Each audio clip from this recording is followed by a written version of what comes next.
میں آپ حضرات کو لیے چلتا اس شخصیت عظمیٰ کی طرف جو اپنی مثال آپ ہے، جو اپنے وجود میں مثل انجمن ہے، جو بزرگان دین کے فیض یافتہ ہے، خاصان خدا میں سے، انہی بزرگان دین میں سے ایسی عظیم ہستی جو ہمارے درمیان قیمتی وقت لے کر دور دراز کا سفر طے فرما کر تشریف فرما ہے۔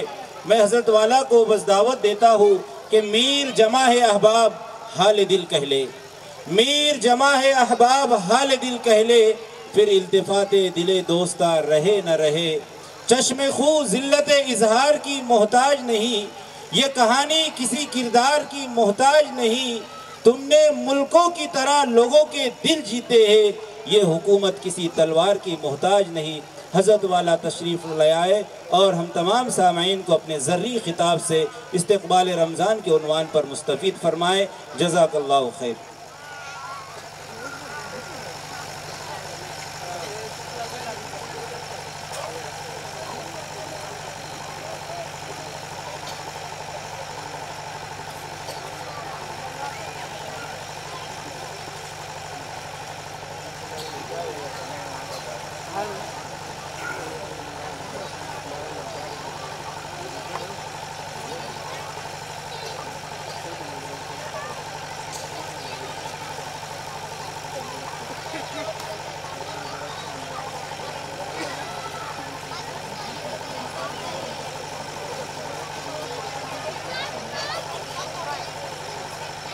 السلام علیکم ورحمۃ اللہ وبرکاتہ۔ الحمد للہ رب العالمین والصلاة والسلام علی سید الانبیاء والمرسلین محمد وعلی آلہ وصحبہ اجمعین، اما بعد۔ اعوذ باللہ من الشیطان الرجیم، بسم اللہ الرحمن الرحیم۔ اقرأ باسم ربك الذي خلق، خلق الإنسان من علق، اقرأ وربك الأكرم الذي علم بالقلم، علم الإنسان ما لم يعلم۔ وقال النبي صلى الله عليه وسلم: العلم ثلاثة، آية محكمة وسنة قائمة وفريضة عادلة، وما سوى ذلك فهو فضل، او كما قال علیہ الصلاة والسلام۔ وقال النبی صلی اللہ علیہ وسلم: اللہم بارک لنا فی رجب وشعبان وبلغنا رمضان، او كما قال علیہ الصلاة والسلام۔ صدق اللہ العظیم وصدق رسولہ النبی الکریم۔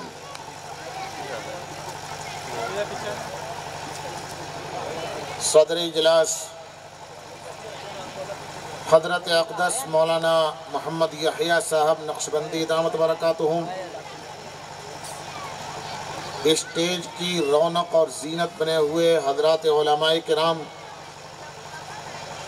بزرگان دین اور نوجوان بھائیوں،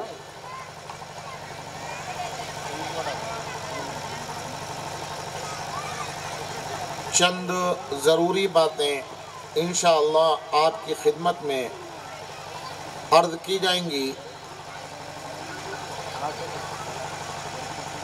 اللہ تعالیٰ سے دعا فرمائیں کہ ان علماء کرام نے خاص طور سے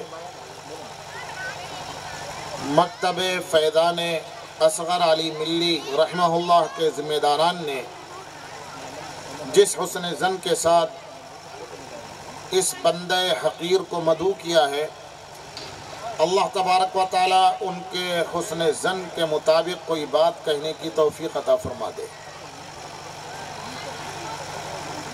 سب سے پہلے ہم اللہ کا شکر ادا کرتے ہیں کہ اس نے ہمیں اس مجمع میں بیٹھ کر کچھ دینی گفتگو کہنے اور سننے کی توفیق عطا فرمائی۔ اس کے بعد یہ حضرات بھی شکریہ کے یقیناً مستحق ہیں کہ جنہوں نے اس سفر کا نظام بنایا، اس اجتماع کی اور اس دینی مجلس کی تمام تر پریشانیاں برداشت کر کے یہ زینت سجائی۔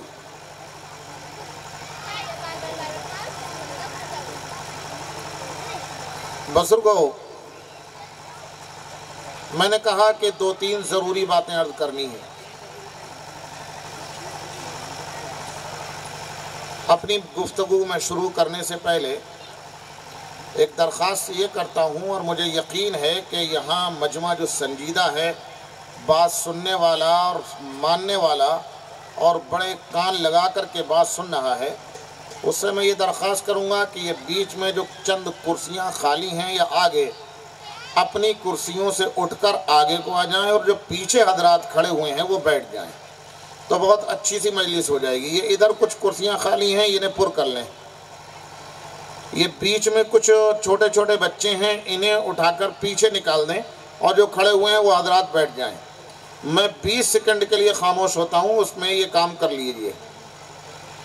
ان بچوں کو اٹھا دیجئے، بیچ میں بیٹھے ہوئے ہیں۔ میرے خیال سے آگے سے دوسری تیسری صف میں کچھ بچے ہیں، ان کو اٹھا دیں۔ ہاں بھائی ماشاءاللہ، شرڈی کے مسلمان تو ماشاءاللہ بات ماننے والے اور پکے مسلمان ہیں۔ اللہ ان کے اس جذبے کو قبول فرمائے، بلندی عطا فرمائے، اللہ ان کے اس جذبے کو مہمیز لگائے۔ دیکھو بہت ساری کرسیاں خالی ہو گئی ماشاءاللہ۔ ہاں، اب میرے خیال سے کوئی آدمی نہیں بچے گا جو کھڑا ہو رہا ہوگا، سارے جوان بھائی میرے بیٹھ جائیں گے۔ ارے جو نوجوان پیچھے کھڑے ہیں وہ میری آواز سننے آگے کو آ جائیں، مجلس میں بیٹھ جائیں، کرسیاں خالی ہیں، اپنی جگہ لے لیں۔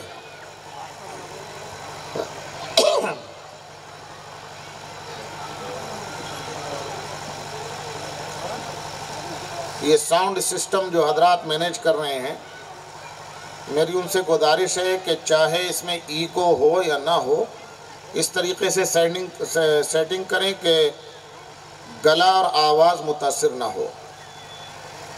یہ سیٹنگ کے اوپر بہت کچھ مدار ہوتا ہے۔ ہم نے بہت سے جلسوں میں دیکھا ہے، 3 گھنٹے ہم نے تقریر کی، گلے پر کوئی اثر نہیں پڑتا۔ بعض جگہوں میں 15 منٹ میں آگے بات کرنے کی ہمت نہیں رہتی۔ خیر، اب دیکھو بھائی، میں 2-3 باتیں ضروری عرض کروں گا۔ مجھے معلوم ہے کہ یہ جلسہ اور یہ اجلاس ایک مکتب کی تعلیمی کارکردگی، اس کے سالانہ اجلاس کی مناسبت سے منعقد ہو رہا ہے۔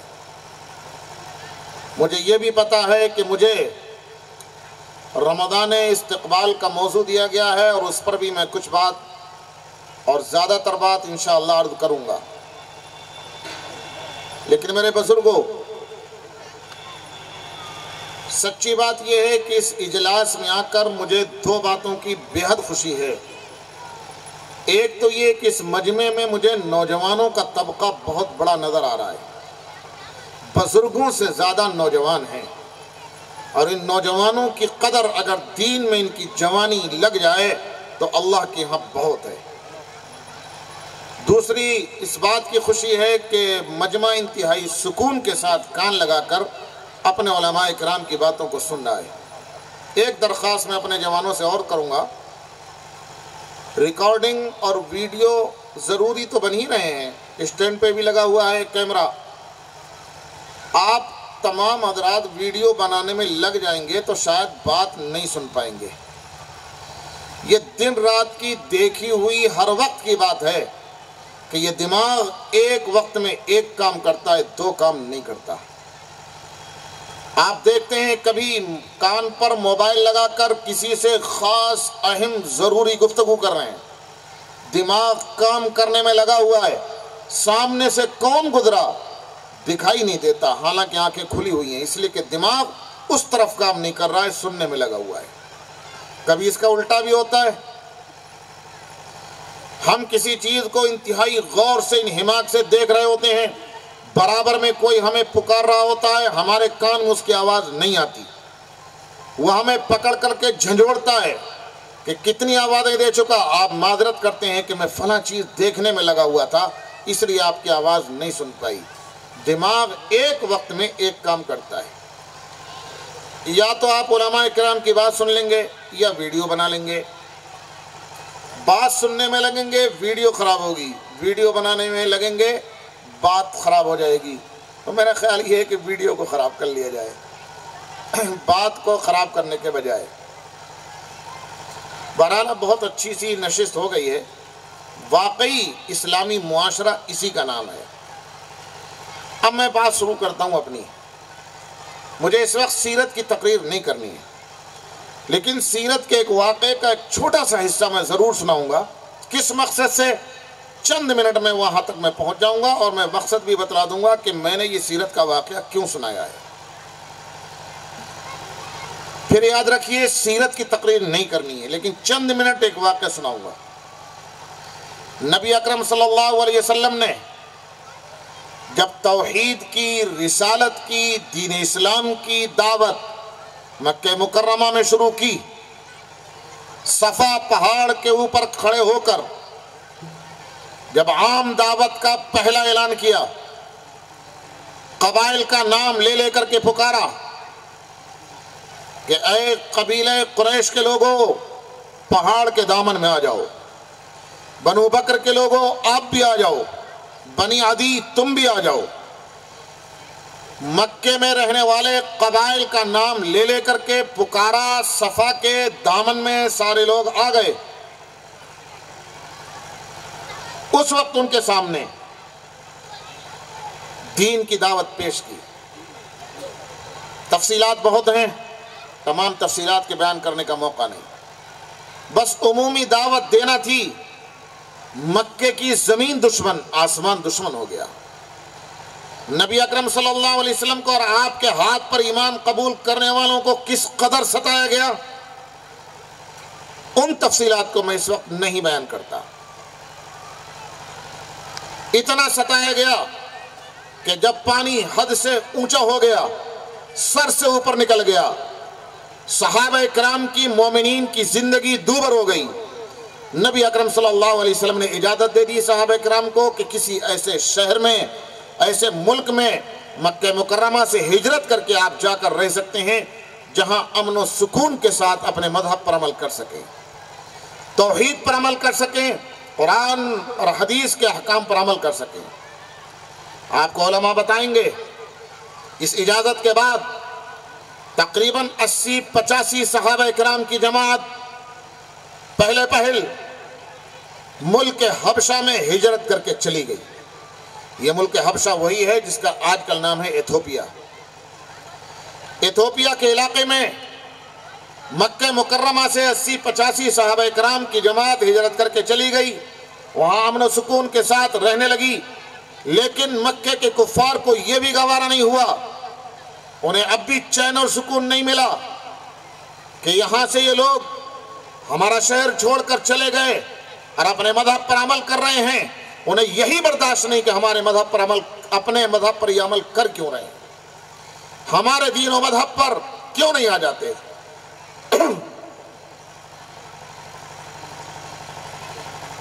بت پرستی پر، آباء و اجداد کے مذہب پر دوبارہ لوٹ کر کیوں نہیں آ جاتے۔ یہ چاہت ان کی پوری نہیں ہو پا رہی تھی۔ مکے کا ایک وفد حبشے گیا، قریش نے مشورہ کیا کہ بہت ساری دولت اکٹھی کر کے ایک نمائندہ وفد بھیجا جائے جو حبشے کے بادشاہ کو، منسٹروں کو ہدایہ اور تحائف کے طور پر، دوسرے الفاظ میں کہیے کہ رشوت کے طور پر دولت کو پیش کیا جائے، انہیں اپنا ہم نوا بنایا جائے اور انہیں اس بات پر آمادہ کیا جائے کہ ان لوگوں کو ہمارے حوالے کر دیں۔ ایک وفد گیا، تفصیلات علماء سے پوچھئے گا۔ عمرو بن العاص، عبداللہ بن ابی ربیعہ اس وفد کی قیادت کر رہے تھے۔ گئے، منسٹروں کو جا کر کے ہدایہ دیے، موٹی موٹی رقمیں دیں، بادشاہ کے دربار میں حاضر ہوئے۔ بادشاہ سے کہا کہ اے بادشاہ، ہمارے شہر کے کچھ بیوقوف قسم کے لوگ اور نوجوان جو اپنے آباء و اجداد کے مذہب کو چھوڑ گئے ہیں اور ایک بہترین حربہ اختیار کیا کہ ہمارے آباء و اجداد کے قبیلے کے اور صدیوں سے چلے آ رہے مذہب کو تو انہوں نے چھوڑ ہی دیا ہے، اسے تو ٹھوکر ماری دی ہے، آپ کے مذہب کو بھی قبول نہیں کیا ہے۔ یہ بہترین ایک پن ماری کہ آپ کے مذہب کو بھی قبول نہیں کیا ہے، اس لیے کہ نجاشی جو حبشے کے بادشاہ تھے وہ عیسائی مذہب کے ماننے والے تھے، کرسچن سے۔ کہا کہ آپ کے مذہب کو بھی قبول نہیں کیا ہے، ہمارے مذہب کو بھی چھوڑ دیا ہے، ایک نیا مذہب ایجاد کیا ہے اور بھاگ کر کے آپ کے شہر میں آ گئے ہیں، ہمارے قبیلے کے لوگوں نے نمائندہ بنا کر ہمیں بھیجا ہے، آپ انہیں ہمارے حوالے کر دیں۔ منسٹروں نے ہاں میں ہاں ملا دی کہ ان کے حوالے کر دیا جائے، لیکن بادشاہ سمجھدار تھا، اس نے کہا کہ ایک طرف کی بات سن کر میں فیصلہ نہیں کروں گا جب تک ان کی بات نہیں سن لوں گا۔ اپنے نوکروں سے کہا کہ ان کو مہمان خانے میں گیسٹ ہاؤس میں ٹھہرا دو، ان کے کھانے پینے کا انتظام کر دو۔ دوسرے نوکروں سے کہا کہ شہر میں جہاں مسلمان ہیں انہیں جا کر اطلاع کر دو کہ صبح کو وہ دربار میں آ کر، عدالت میں آ کر اپنی بات رکھیں، اپنا نظریہ اور اپنا موقف بیان کریں۔ ایسا ہی ہوا، صحابہ کو اطلاع کر دی گئی، مسلمانوں نے رات میں مشورہ کیا کیا کرنا چاہیے، طے پایا کہ جو بات سچی ہے اس کو مکمل بیان کر دیا جائے گا، جھوٹ کی آمیزش بالکل نہیں ہوگی۔ یہ بھی طے پایا کہ دربار میں مقدمہ لڑنے کے لیے وکیل ہوں گے حضرت جعفر طیار رضی اللہ تعالیٰ عنہ، حضرت علی رضی اللہ تعالیٰ عنہ کے سگے بھائی ہیں۔ حضرت جعفر طیار رضی اللہ تعالیٰ عنہ دربار میں مسلمانوں کا مقدمہ پیش کرنے کے لیے، لڑنے کے لیے وکیل کے طور پر طے ہوئے کہ تمام مسلمان ساتھ رہیں گے، حضرت جعفر طیار وکالت کے فرائض انجام دیں گے۔ دربار میں صبح کو پہنچ گئے، بادشاہ نے پوچھا مسلمانوں تمہارا کیا نظریہ ہے، کیا موقف ہے، کیا مذہب ہے، کیا دین ہے، تمہارا لیڈر کون ہے، تمہارا رہبر کون ہے، تمہارا مقتدی کون ہے، کس کے پیچھے چلتے ہو، وہ کیا کہتا ہے، اس کی تعلیمات کیا ہیں، اس کے ڈائریکشنز کیا، ہدایات کیا ہیں۔ حضرت جعفر طیار رضی اللہ تعالیٰ عنہ اس وقت دین اسلام کا خلاصہ اور اپنا مذہب بیان کرنے کے لیے کھڑے ہوئے۔ اس وقت جو تقریر کی ہے، اس تقریر کا شروع کا ٹکڑا میں نے سنانے کے لیے یہ واقعہ چھیڑا ہے۔ کیوں وہ ٹکڑا سنا رہا ہوں چند منٹ کے بعد میں خود بتا دوں گا۔ اب آگے کی بات میری توجہ سے سننی ہے۔ حضرت جعفر طیار رضی اللہ تعالیٰ عنہ کھڑے ہوئے، انہوں نے خطبہ پڑھا، اور خطبہ پڑھنے کے بعد بات شروع کی۔ انہوں نے کہا ایھا الملک، اے بادشاہ، ذرا غور سے سنیے گا میں کیا کہہ رہا ہوں۔ حضرت جعفر طیار نے کیا فرمایا تھا، یہ کہا ایھا الملک، اے بادشاہ، کننا قوما اہل جاہلیہ، ہم جہالت زدہ قوم تھے، ہم علم کے نور، علم کی روشنی سے دور تھے، جہالت کے اندھیرے میں بھٹک رہے تھے، نعبد الاصنام، بت پرستی کرتے تھے، ونات الفواحش، زناکاری، بے حیائی اور بدکاری کے کام کیا کرتے تھے، نشرب الخمور، شرابیں پیتے تھے، وناکل الربا، سود کھاتے تھے، ویاکل القوی منا الضعیف، ہم میں کا طاقتور آدمی، پاور والا آدمی کمزوروں کو کھا جاتا تھا، ونوسیء الجوار، پڑوسیوں کے ساتھ بدسلوکی کیا کرتے تھے، ونقاتل، جنگیں کیا کرتے تھے، ونقطع الطریق، رہزنی، ڈکیتی کیا کرتے تھے، پاک دامن عورتوں کے دامن کو ہم داغدار کیا کرتے تھے، نقذف المحصنہ، پاک دامن عورتوں کے دامن کو داغدار کیا کرتے تھے، ہم جھوٹ بولتے تھے، لڑکیوں کو زندہ پکڑ کر گڈھا کھود کر زمین میں دفن کر دیا کرتے تھے، کوئی گناہ ایسا نہیں تھا جو ہمارے اندر موجود نہ ہو۔ خلاصے کے طور پر یہ کہیے کہ ہم جانوروں کی زندگی گزارتے تھے، حیوانیت کے کاموں میں جانوروں کی زندگی کی طرح ہم زندگی گزارتے تھے، انسانیت کے راستے کو چھوڑ چکے تھے۔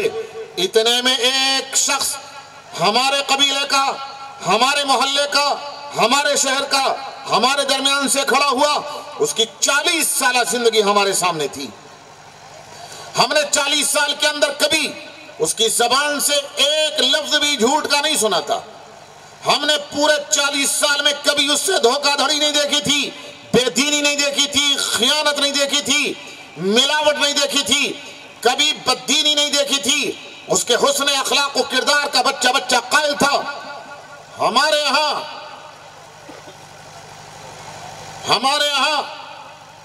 اس شخص کو ہر آدمی صادق اور امین کہتا تھا، وہ کھڑا ہوا اور اس نے کھڑے ہو کر ہم سے یہ کہا کہ لوگوں، اللہ نے مجھے نبی بنا کر بھیجا ہے، اللہ نے مجھے نبی بنا کر بھیجا ہے، تم لوگ جہالت کے اندھیرے سے نکل کر علم کے نور میں آؤ، اور تم لوگ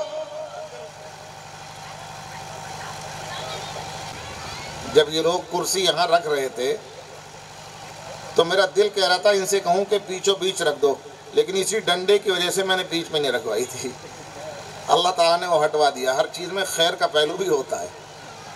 خیر، بات سنیں، حضرت جعفر طیار نے فرمایا کہ ایک شخص کھڑا ہوا، 40 سال کی روشن زندگی، آئینے اور پانی کی طرح صاف شفاف زندگی اس کی ہمارے سامنے تھی۔ اس نے کھڑے ہو کر کہا مجھے اللہ نے نبی بنا کر بھیجا ہے، جہالت کے اندھیرے سے نکلو، علم کی روشنی میں آؤ، زناکاری بدکاری کو چھوڑ دو، شراب سے باز آ جاؤ، سود کو اپنے پیروں کے نیچے کچل دو۔ اس نے ہمیں حیوانیت کی زندگی سے نکل کر انسانیت کی زندگی میں آنے کی دعوت دی۔ ہمیں اس کی بات اچھی لگ گئی کہ ہمارا خیر خواہ ہے، ہمیں جانوروں سے ہٹا کر انسان بنانا چاہتا ہے۔ ہم نے اس کے ہاتھ میں ہاتھ دے دیا، ہم نے اس کی بات مان لی۔ ہمارا اور ان کا یہ جھگڑا ہے، اس کے علاوہ کوئی جھگڑا نہیں ہے۔ یہ بات حضرت جعفر طیار رضی اللہ تعالیٰ نے فرمائی۔ آگے مقدمے کا فیصلہ کیا کیا بادشاہ نے، اس وقت بیان کرنا میرا مقصود نہیں ہے۔ اب سنیے میں نے یہ قصہ کیوں سنایا ہے، ذرا غور سے سنیے گا، ذرا توجہ سے سنیں۔ بات ایک ایک لفظ توجہ سے سننے کا ہے۔ سیرت بتلا رہا ہوں، حدیثیں سنا رہا ہوں، میں اپنی بات نہیں کر رہا ہوں، کوئی سیاسی بیان بھی نہیں کر رہا ہوں، قرآن و حدیث کو بیان کیا جا رہا ہے۔ سنیے میں نے یہ قصہ کیوں سنایا۔ پہلے ایک بات پھر یہ سن لیں، حضرت جعفر طیار رضی اللہ تعالیٰ عنہ نے نبی کے نبی بننے سے پہلے کی منظر کشی کی ہے کہ جب تک نبی نہیں آئے تھے ہم کیا کرتے تھے، جاہلیت کے زمانے میں نبی کے آنے سے پہلے۔ ایک مرتبہ پھر یاد کر لیجئے، میں آپ کو گنواتا ہوں۔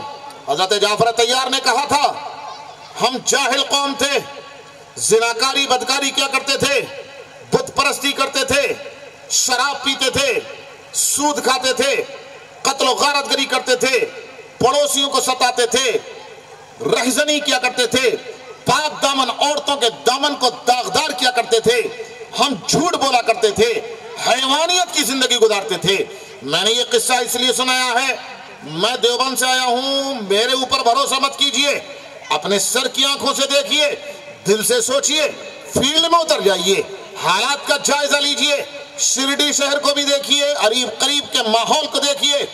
یہ جو گناہ حضرت جعفر طیار رضی اللہ تعالیٰ عنہ نے شمار کرائے، سچے دل سے ٹھنڈے دل سے غور کریں، ان میں سے کوئی گناہ ایسا نہیں ہے جو اس وقت نبی کے آنے کے بعد، قرآن موجود ہونے کے باوجود، حدیث کا ذخیرہ موجود ہونے کے باوجود، فقہ کی بڑی بڑی کتابیں موجود ہونے کے باوجود، علماء کی بہتات ہونے کے باوجود، کسی غیر کے اندر نہیں، مسلم کمیونٹی کے اندر، مسلم قوم کے اندر، مسلم سماج میں، مسلم محلوں میں کوئی گناہ ایسا نہیں ہے جو مکمل طریقے سے موجود نہ ہو۔ ہر گناہ آج موجود ہے۔ آپ غور کریں، حضرت جعفر طیار نے فرمایا تھا ہم جاہل تھے۔ ذرا غور کریں کہ آج ہماری نئی نسلیں، آج ہمارے جوان بچے، آج ہمارے نوجوان لڑکے کیا جہالت کے اندھیرے میں نہیں بھٹک رہے ہیں؟ کیا علم کی روشنی سے دور نہیں ہے؟ اللہ جزائے خیر دے ان مکتب چلانے والوں کو، یہ کہ بچوں کو علم کے نور سے منور کر رہے ہیں، علم کے زیور سے آراستہ کر رہے ہیں۔ اللہ تعالیٰ ان کو اجر جزیل عطا فرمائے، اور انشاءاللہ اس مکتب کا بہت بڑا فائدہ ہوگا اور ہو رہا ہے۔ میں نے بچوں کا تھوڑا سا پروگرام یہاں بیٹھ کر کے سنا ہے، مجھے جو مدارس کا تجربہ ہے اور روزانہ ہی کہیں نہ کہیں کسی نہ کسی مدرسے میں جانا ہوتا ہے، اپنے تجربے کی روشنی میں یہ کہہ سکتا ہوں کہ مکتب کے ذمہ داران سنجیدگی کے ساتھ، محنت اور کوشش کے ساتھ بچوں کو بنانے میں لگے ہوئے ہیں، اور بچے بن رہے ہیں۔ بچوں نے جو پروگرام پیش کیا ہے اس سے مجھے بے حد خوشی ہوئی ہے۔ خاص طور سے ایک بچی، غالباً زویا نام تھا یا کیا نام تھا، اس نے یہودی سازشوں پر چند منٹ کے اندر جو خلاصہ اور نچوڑ پیش کیا، میرا دل چاہتا تھا کہ کاش 2-4 گھنٹے ان تمام سازشوں کو کھل کر کے اس مجمع کے سامنے کوئی بڑا بیان کر دیتا تو ہماری قوم کی آنکھیں کھلتی۔ خیر، تو اللہ ان حضرات کو قبول فرمائے۔ میں عرض کر رہا ہوں کہ نئی نسل جہالت کے اندھیرے میں ہے، علم کی روشنی سے، علم کے نور سے دور ہوتی چلی جا رہی ہے، اور ہے علم کی روشنی نئی نسل کے پاس نہیں ہے۔ اور جہاں تک بات ہے نات الفواحش کہ زناکاری بدکاری کیا کرتے تھے، حضرت جعفر طیار فرماتے ہیں اللہ کی پناہ، جب سے نوجوانوں کے ہاتھوں میں mobile, internet, YouTube, Instagram, Facebook اور پتہ نہیں کون کون سا گرام آیا ہے، جب سے ہاتھ میں یہ موبائل کی ڈبی آئی ہے، یہ ہمارے نوجوان لڑکے ایسی فحاشی، اور گندی گندی لتوں میں حرکتوں میں مبتلا ہیں کہ ہم اسے زبان پر نہیں لا سکتے۔ ہم واقعی تمام تر گناہگار ہونے کے باوجود اتنی بے حیائی نہیں اختیار کر سکتے کہ نوجوانوں کی شرمناک حرکتوں کو ہم اس مجمع میں بیان کر سکیں۔ حالانکہ ہم مدرسوں کی باؤنڈری میں بند رہتے ہیں، ہمیں باہر کے حالات زیادہ معلوم نہیں ہوتے، ہم ٹیلی ویژن نہیں دیکھتے، اخبارات کبھی کبھار دیکھنے کو ملتے ہیں وہ بھی اردو والے جس میں تمام تر خبریں نہیں ہوتی۔ چوراہوں پر ہم نہیں بیٹھے، ہوٹلوں میں ہم نہیں بیٹھتے، نوجوان لڑکوں کے بیچ میں ہم نہیں بیٹھتے۔ ہم جیسے حلیے کو دیکھ کر کے نوجوان طبقہ تو ادھر ادھر ہو جاتا ہے، وہ بچتا ہے، کتراتا ہے، ہمارے ساتھ کہاں قریب لگتا ہے۔ ہمیں زیادہ حالات معلوم نہیں ہیں، لیکن آپ ہی حضرات کبھی مسائل پوچھتے ہیں، کبھی بزرگ حضرات اپنی اولاد کے حوالے سے اپنے دل کے درد کو ہمارے سامنے بیان کرتے ہیں۔ جو حالات ہمارے سامنے آتے ہیں، اللہ کی قسم ہم دل پکڑ کر کے بیٹھ جاتے ہیں کہ اللہ، یہ ہماری نئی نسل، یہ ہمارے چھوٹے چھوٹے بھائی کیسی گندی گندی حرکتوں میں مبتلا ہے۔ حضرت جعفر طیار نے فرمایا تھا نشرب الخمور، ہم شراب پیا کرتے تھے۔ یہ فرمایا تھا کہ ہم شراب پیا کرتے تھے۔ میری معلومات کے مطابق اس وقت نئی نسل، نئے لڑکے، جوان لڑکے، 80% جوان لڑکے کسی نہ کسی طریقے کی نشے کی لت میں مبتلا ہے۔ کوئی شراب پیتا ہے، کوئی بھنگ چرس استعمال کرتا ہے، کوئی اسمیک استعمال کرتا ہے، کوئی نشے کی گولیاں لیتا ہے، کوئی نشے کے انجیکشن لیتا ہے۔ طرح طرح کے نشے اور ڈرگس مارکیٹ کے اندر فراہم ہیں، نوجوان لڑکے اسے دھڑلے سے استعمال کرتے ہیں، نشے کی لت میں گھستے ہوئے چلے جا رہے ہیں اور اس کی خرابیاں منظر عام پر آتی چلی جا رہی ہیں۔ جس علاقے میں بھی میں ہندوستان کے گیا ہوں، ہر جگہ مجھے یہ بات بتائی گئی ہے کہ 80% سے زیادہ نوجوان لڑکے نشے کی لت میں مبتلا ہیں، منشیات کا کثرت سے استعمال کر رہے ہیں۔ ابھی کچھ دن پہلے لاک ڈاؤن چل رہا تھا، مدارس میں تعلیم نہیں ہو رہی تھی، اسکولوں میں بھی نہیں ہو رہی تھی، ایجوکیشن مکمل بند تھے، جو پبلک اور مقامات اور اجتماعی مقامات ہیں سب بند تھے، تالے لگے ہوئے تھے۔ ہمارے دارالعلوم دیوبند میں بھی تعلیم نہیں ہو رہی تھی، خالی تھے۔ دارالعلوم دیوبند کے ہمارے ذمہ داروں نے طے کیا کہ ابھی اساتذہ خالی ہیں تو کوئی نظام بنا جائے کہ خود چل کر کے گاؤں میں، بستیوں میں، شہروں میں، صوبوں میں جائیں اور معاشرے کی اصلاح کے طرف لوگوں کو متوجہ کریں، دینی بیانات کریں۔ ایک کمیٹی بنا دی گئی اس کے لیے، اللہ جزائے خیر عطا فرمائے۔ سابق امیر الہند حضرت مولانا قاری سید محمد عثمان صاحب رحمۃ اللہ علیہ کو، انہوں نے میرا نام پیش کر کے اپنی زبان سے خود میرا نام پیش کیا اور اس کمیٹی کا کنوینر مجھے بنوا دیا۔ اس وقت میں چند مہینے کے اندر 10-15 صوبوں کا میں نے دورہ کیا، ہندوستان کے کسی بھی صوبے کی رپورٹ اس کے خلاف نہیں ہے، ہر جگہ یہی تھا، 80% نوجوان نشے کی لت میں مبتلا ہیں۔ بے حد اور عجیب عجیب نشہ ہے۔ ہمارے ہاں دلی کے قریب میوات کا علاقہ ہے، تبلیغی جماعت کی تحریک وہیں میوات کے علاقے سے شروع ہوئی۔ مولانا الیاس صاحب رحمۃ اللہ علیہ نے پہلا دورہ میوات کے علاقے کا کیا ہے۔ گڑگاؤں مشہور شہر ہے، عالمی کمپنیوں کے وہاں آفس ہیں، اسی کا وہی علاقہ میوات کا ہے، خود گڑگاؤں میوات کے علاقے میں ہے۔ میوات کے علاقے میں 2 سال پہلے میں ایک جگہ تقریر کرنے کے لیے گیا، دارالعلوم دیوبند میں ہمارے پاس پڑھنے والے ایک طالب علم محمد احمد نام تھا، وہ ہمارے ساتھ گئے۔ اب تو وہ عالم ہو گئے ماشاءاللہ، ایک مدرسے میں خدمت انجام دے رہے ہیں، اچھی خدمت کر رہے ہیں، اللہ ان کی زندگی میں برکت عطا فرمائے۔ وہ ساتھ گئے، جس جگہ ہمیں بیان کرنا تھا اس طالب علم کے خالہ کے گھر میں چند گھنٹے کے لیے ہمارے ٹھہرنے کا انتظام تھا، وہیں کھانا کھایا۔ کھانا کھا کر کے علماء کرام جو دوسرے تھے وہ اسٹیج پر چلے گئے، ہم سے یہ کہا گیا کہ آخر میں تمہیں تقریر کرنی ہے اور دعا کرانی ہے۔ ہم تھوڑی دیر رکے رہے۔ وہ طالب علم جو ہمارے ساتھ تھے محمد احمد، اپنے اسی گھر کے، خالہ کا گھر تھا، خالہ کے لڑکے کو، خلیرے بھائی کو میرے سامنے لے کر کے آئے۔ 17 سال کا نیا خوبصورت لڑکا میرے سامنے آیا، پتلا دبلا ایسا کہ ہڈیوں کے علاوہ شاید اس کے جسم پر اگر ڈھونڈیں تو 50 گرام بھی گوشت نہ نکلے، سوکھا ہوا لڑکا، چہرے مہرے سے خوبصورت لگ رہا تھا کہ اگر یہ اپنی صحت کو بچاتا تو بہترین لڑکا ہوتا۔ محمد احمد نے کہا کہ حضرت یہ میرا خلیرہ بھائی ہے، بیمار چل رہا ہے، اس کے لیے دعا کر دیں۔ ہم نے ہاتھ اٹھا کر اللہ نے جتنی توفیق دی دعا کر دی، وہ چلا گیا لڑکا۔ ہم نے محمد احمد سے پوچھا کہ اس تمہارے خلیرے بھائی کو کیا بیماری ہے، یہ تو بہت زیادہ بیمار ہے، طبیعت بہت زیادہ خراب ہے اس کی۔ تو محمد احمد نے کہا کہ ہمارے ددیالی ننہالی دونوں خاندانوں میں اس لڑکے سے زیادہ صحت مند بچہ کوئی نہیں مانا جاتا تھا، لیکن وہ کھانسی میں پینے کا ایک سیرپ ہوتا ہے، کوریکس غالباً نام ہوتا ہے اس کا، کوریکس نام ہوتا ہے، 10 ml صبح شام ڈاکٹر پینے کو بتاتے ہیں، اس سے زیادہ نہیں۔ عجیب قسم کی وہ دوا ہوتی ہے، اس میں کچھ نشہ بھی ہوتا ہے اور کچھ نیند کی کیفیت بھی ہوتی ہے۔ آج کل دن رات بھاگنا ہوتا ہے پروگراموں میں۔ ابھی پرسوں کی بات ہے، میں یو پی میں ہی میرٹھ کے علاقے میں ایک جلسے میں تھا، رات کو تقریباً 11-12 بجے میں واپس چلا تو میرا ڈرائیور گاڑی چلا رہا تھا، میں نے دیکھا اسے جھٹکا آ رہا ہے، میں پچھلی سیٹ پہ بیٹھتا تھا، میں نے اس سے کہا کہ بھائی تمہیں نیند آ رہی ہے، اس نے پہلے تو کہہ دیا کہ نہیں ایسا کچھ نہیں ہے۔ کل پھر وہ میرے ساتھ تھا تو کل کہہ رہا ہے کہ رات مجھے واقعی حضرت نیند آ رہی تھی اور وجہ یہ تھی کہ میں نے کھانسی کا سیرپ پیا تھا، اس کا اثر تھا۔ خیر، تو محمد احمد نے کہا کہ کوریکس نام کا جو سیرپ آتا ہے، اس میرے خلیرے بھائی کو وہ سیرپ پینے کی لت پڑ گئی، ایک دن میں 4 بوتل سیرپ کی پی جاتا ہے اور سیرپ کے ذریعے سے نشہ کرتا ہے۔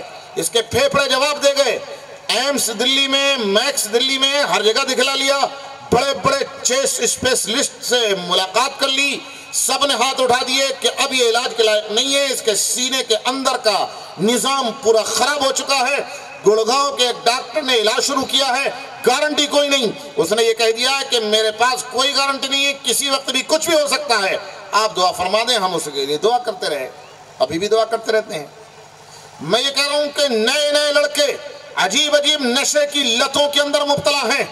جب نشے کی بات آئی ہے، یہ میں نے بات تو چھیڑی ہے کچھ اور بیان کرنے کے لیے، جب نشے کی بات آئی ہے تو ایک بات عرض کر دوں، نشے کے ذریعے سے جو سینکڑوں ہزاروں گناہ اور خرابیاں سماج اور سوسائٹی میں جنم پاتی ہیں، ان کو قرآن کریم نے بیان کر دیا ہے۔ حدیث شریف کے اندر تو یہ کہا گیا ہے کہ نشہ کرنا تمام گناہوں کا سینٹر اور مجموعہ ہے۔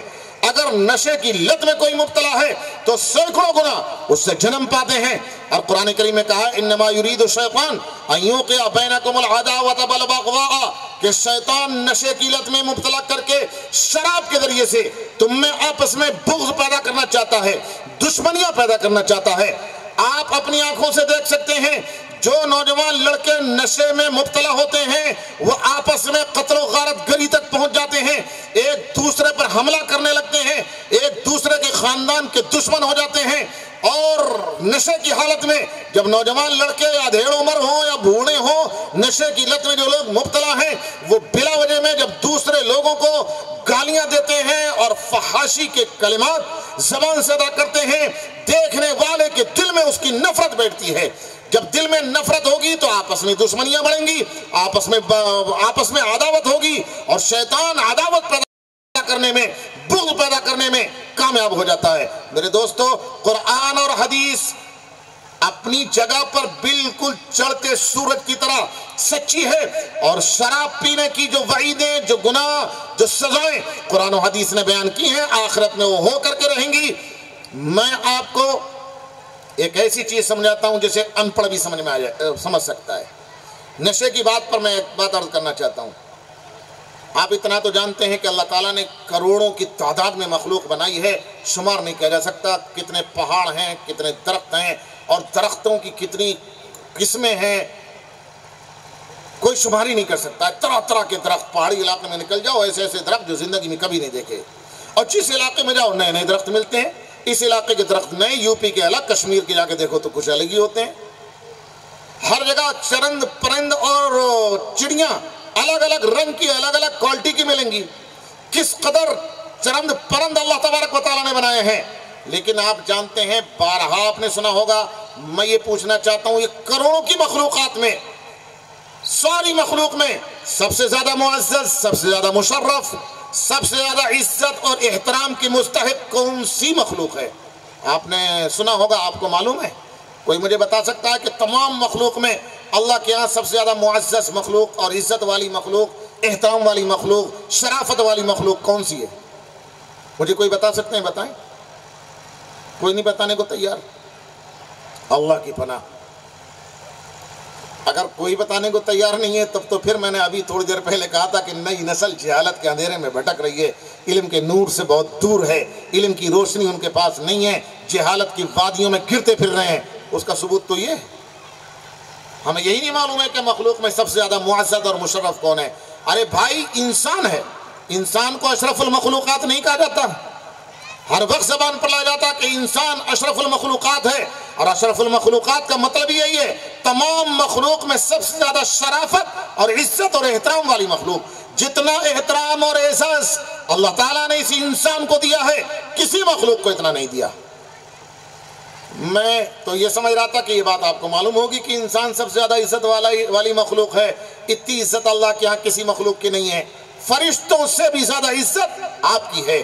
جنات کی تو کوئی حیثیت ہی نہیں۔ فرشتے جو گناہوں سے معصوم ہیں اور کبھی گناہ نہیں کرتے، اطاعت اور فرمانبرداری کرتے ہیں۔ قرآن کریم کہتا ہے وَيَفْعَلُونَ مَا يُؤْمَرُونَ، جو ان کو حکم دیا جاتا ہے اسے کر گزرتے ہیں۔ لَا يَعْصُونَ اللَّهَ مَا أَمَرَهُمْ، اللہ تعالیٰ جو انہیں حکم دیتے ہیں اس کی نافرمانی کبھی نہیں کرتے۔ لیکن ان فرشتوں سے زیادہ شرافت اللہ کے ہاں انسان کی ہے۔ میں تو یہ پوچھنا چاہتا تھا آپ سے، کبھی آپ نے غور کیا کہ ساری مخلوق سے زیادہ شرافت انسان کو دی ہے؟ اس کی بنیاد کیا ہے، جڑ کیا ہے، وجہ کیا ہے، اس کا فلسفہ کیا ہے؟ کبھی اس کی فلسفی پہ غور کیا کہ انسان کو سب سے زیادہ شرافت اللہ نے کیوں دی ہے؟ قرآن و حدیث میں بہت ساری باتیں آپ کو مل جائیں گی۔ ایک بات موٹی سی میں آپ کو سمجھاتا ہوں، ان پڑھ سے ان پڑھ آدمی سمجھ جائے گا۔ آپ نے غور کیا انسان کی عزت اللہ کے یہاں سب سے زیادہ کیوں ہے؟ کیا انسان کی ہڈیاں زیادہ مضبوط؟ ایک گائے کی ہڈی ہم سے زیادہ مضبوط ہے۔ کیا انسان میں گوشت پوش زیادہ ہے؟ ایک گائے اور بیل کے اندر ہم سے کئی گنا زیادہ گوشت ہوتا ہے۔ اس کی غذا ہم سے زیادہ، اس کا خون ہم سے زیادہ، اس کی چمڑی، اس کی کھال اور جسم کا اوپر کا حصہ ہم سے بہت زیادہ مضبوط۔ ہر اعتبار سے ایک گائے، ایک بیل، ایک بھینس ہم سے زیادہ مضبوط ہوتی ہے، لیکن اللہ تبارک و تعالیٰ کی اس کے ہاں کوئی قدر نہیں۔ سب کو ہماری خدمت کے لیے پیدا کر دیا۔ اس کا دودھ نکال کر کے پیو، اسے کاشتکاری میں استعمال کرو، جیسے چاہو استعمال کرو، تمہارے لیے مسخر کر دیا اللہ تبارک و تعالیٰ نے جانوروں کو، اور عزت اور شرافت دی تو انسانوں کو۔ کبھی غور کیا کہ ان تمام جانوروں پر شرافت انسان کو کیوں ہے؟ میں نوجوانوں کو سمجھانا چاہتا ہوں، مجھے یقین ہے یہاں میرے سامنے جو نوجوان طبقہ بیٹھا ہے وہ نشے کی لت میں مبتلا نہیں ہے، لیکن میری بات سن کر اپنے ان دوستوں تک بات پہنچائے گا جو ان کے ہم عمر ہیں اور انہیں پتا ہے کہ میرا فلاں ساتھی نشے میں مبتلا ہے، اسے سمجھانے کی کوشش کرے گا، ہو سکتا ہے اس کی عقل میں بات آ جائے۔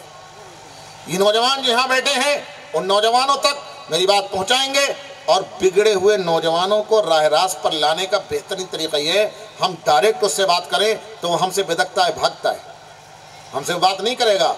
جو نوجوان طبقہ ان کا ہم عمر ہے، بیچ کا ہے، نہ عالم ہے نہ بگڑا ہوا ہے، اس کو بیچ میں استعمال کریں، ان کی ذہن سازی کریں کہ اپنے ساتھیوں کو ذرا اپنے سے قریب کر کے کسی بہانے سے ہمارے پاس مکتب میں، مدرسے میں، مسجد میں کبھی کبھی لے آیا کرو۔ وہ جب لے آتے ہیں اور ایک مرتبہ اچھے عالم کے پاس برے سے برا نوجوان بیٹھ جاتا ہے، اس کے ساتھ حسن اخلاق کا معاملہ کرتا ہے، تو پھر بات ہی کچھ ہوتی ہے اور ہوتی ہے، رنگ ہی کچھ اور چڑھتا ہے۔ ہمارے یہاں میرٹھ شہر ہے یوپی میں، ایک انسان، میں نام نہیں لوں گا، ایک انسان ایسا کہ اس کے اوپر کم سے کم 50 قتل کے، مرڈر کے مقدمات تھے، کیس تھے، اور طرح طریقے کی لتوں میں مبتلا۔ ایک عالم صاحب نے ایسے ہی بیچ میں کسی کو ڈال کر کے تیار کر لیا کہ فلاں کو کبھی لے کر کے تو آؤ، تو اس نے اس آدمی سے، نوجوان آدمی سے، آج بھی زندہ ہے وہ شخص جس کی میں بات کر رہا ہوں، اس نوجوان آدمی کو اپنے قریب کیا اور کہا کہ چلو مفتی صاحب کے پاس تو چلو کسی دن۔ اس نے کہا کہ میں ان کے پاس کیسے جاؤں، مجھ سے بات کریں گے کہ چلو تو۔ وہ نوجوان لڑکا اسے لے کر کے آ گیا جس پر 50 سے زیادہ مرڈر کے کیس تھے۔ مفتی صاحب نے کھڑے ہو کر کے ان کا استقبال کیا، بڑے پیار و محبت سے اپنے پاس بٹھایا اور تھوڑی دیر گفتگو کی، چائے وائے پلائی، کچھ بھی نہیں کہا کہ تم یہ گناہ کیوں کرتے ہو، کیوں نہیں کرتے ہو، چائے وائے پلا کر کے رخصت کر دیا۔ آنے کا راستہ کھل گیا اس کا، پھر آیا۔ اس وقت نیک لوگ میرٹھ شہر میں گنے جاتے ہیں تو ان کا بھی نام ہے جو 50 مرڈر کر چکا۔ اور ان کے حلیے کو دیکھ کر ایسا نہیں لگتا کہ یہ نوجوان اس اپنی جوانی میں کیا کیا کر چکا ہے. اب تو دیکھ کر کے ایسا لگتا ہے کہ کسی مدرسے کا بہت بڑا یہ مفتی ہوگا. ٹخنوں سے اوپر پاجامہ، لمبا سا کرتا، مولویوں کے ساتھ ہو تو کوئی تمیز ہی نہیں کرتا کہ یہ مولوی نہیں ہے. تو یہ نوجوان اگر بیچ میں واسطے کا کام کریں، ثالثی کا کام کریں، تو میں سمجھتا ہوں کہ بات بہت کافی حد تک بن سکتی ہے. خیر، میں کہہ رہا ہوں نوجوانوں تک بات پہنچائیں جو نشے کی لت میں مبتلا ہیں. میں عرض کر رہا ہوں کہ انسان کو شرافت عزت اللہ نے کیوں دی؟ کیا دیگر مخلوق سے ہمارے اندر چار چاند کون سے لگے ہوئے ہیں؟ آپ غور کریں گے تو آپ کو بات معلوم ہوگی. چاہے گائے ہو، چاہے بھینس ہو، چاہے ہاتھی ہو، چاہے شیر ہو، یا دیگر مخلوقات کو دیکھ لیں، قیمتی سے قیمتی لکڑی والا درخت ہو، چاہے دریا ہو، چاہے پہاڑ ہو، ان کو اللہ نے عقل نہیں دی ہے. انسان کو عقل کی نعمت سے نوازا ہے. کسی کے پاس عقل نہیں ہے. یہ عقل ہے بنیاد اس بات کی کہ انسان کو سب سے زیادہ عزت حاصل ہے عقل ہونے کی وجہ سے، اور ان کے پاس عقل نہیں ہے اس لیے ان کو اتنی عزت نہیں ہے. لیکن افسوس اور رونا اس بات کا ہے کہ کسی بھی ڈاکٹر سے پوچھ لیجئے، میڈیکل سائنس کے اعتبار سے دیکھ لیجئے، کسی لیبوریٹری میں جا کر کے چیک کرا لیجئے کہ نشہ کرنے والا آدمی جب نشہ کرتا ہے، شراب پیتا ہے، بھنگچت استعمال کرتا ہے، اسمیک استعمال کرتا ہے، کوئی چیز استعمال کرتا ہے نشے کی، تو نشے کی حالت میں انسان کی عقل کام کرنا چھوڑ دیتی ہے، اس کی عقل بگڑ جاتی ہے، خراب ہو جاتی ہے. یہ علماء تو جانتے ہیں کہ نشے کے بارے میں مفسرین نے، محدثین نے، فقہ نے لکھا کہ مزیل عقل ہے نشہ، اور شکر مزیل عقل ہے. عقل کو خراب کر دیتا ہے نشہ. یہ نشہ عقل کو خراب کر دیتا ہے. عقل کے خراب ہو جانے کی وجہ سے عقل کام کرنا چھوڑ دیتی ہے. بعد اطباء اور حکماء اور پرانے ڈاکٹر، آج کل کی نئی جدید ماڈرن میڈیکل سائنس کیا کہتی ہے مجھے تحقیق نہیں ہے، لیکن قدیم اطباء نے لکھا ہے کہ عقل جسم سے نکل ہی جاتی ہے نشہ استعمال کرنے کی وجہ سے. نشہ طاری ہونے کے وقت میں ظاہر سی بات ہے کہ جب عقل باہر نکل گئی تو اسی عقل کی وجہ سے ہمیں عزت حاصل تھی، شرافت حاصل تھی. دوسرے جانوروں پر جب عقل نکل گئی تو دوسرے جانوروں اور ہم میں کوئی فرق نہیں رہ گیا. اس کا نتیجہ ہم اپنی آنکھوں سے دیکھتے ہیں. شدید گرمی میں نالے کے اندر، گڈر کے پانی کے اندر، شدید گرمی میں اپنی گرمی کو بجھانے کے لیے کتا ہانپ رہا ہوتا ہے، زبان باہر نکلی ہوئی ہوتی ہے اور نالی کے پانی میں بیٹھا ہوا ہوتا ہے. وہیں ایک انسان کو آپ دیکھیں گے کہ نشے کی حالت میں نالی میں پڑا ہوا ہوتا ہے، اسے پتہ نہیں ہوتا میں کہاں پڑا ہوا ہوں. کیا فرق رہ جاتا ہے نشہ ہونے کے بعد انسان کے اندر اور ایک جانور کے اندر؟ میرے الفاظ آپ کو سخت لگ رہے ہوں گے لیکن آنکھوں سے ہم دیکھتے ہیں. میں کوئی ایسی بات نہیں کہہ رہا ہوں جو نہ دیکھتے ہوں. اسی نالی میں، اسی گندگی میں، اسی کیچڑ میں، اسی غلاظت کے اندر، اسی کوڑے کرکٹ کے اندر انسان بھی پڑا ہوا ہے اور وہیں کتا بھی بیٹھا رہتا ہے. وہیں اس سے آگے والا جانور بھی آپ کو اپنی سونڈ سے کچھ چرتا اڑتا اور ڈھونڈتا ڈھونڈتا مل جائے گا جہاں نشہ کر کے انسان پڑا ہوا ہے. کیا فرق رہ جاتا ہے انسان اور کتوں کے اندر، انسان اور جانوروں کے اندر نشہ کر کے؟ لیکن شیطان کا کمال تو دیکھو. شیطان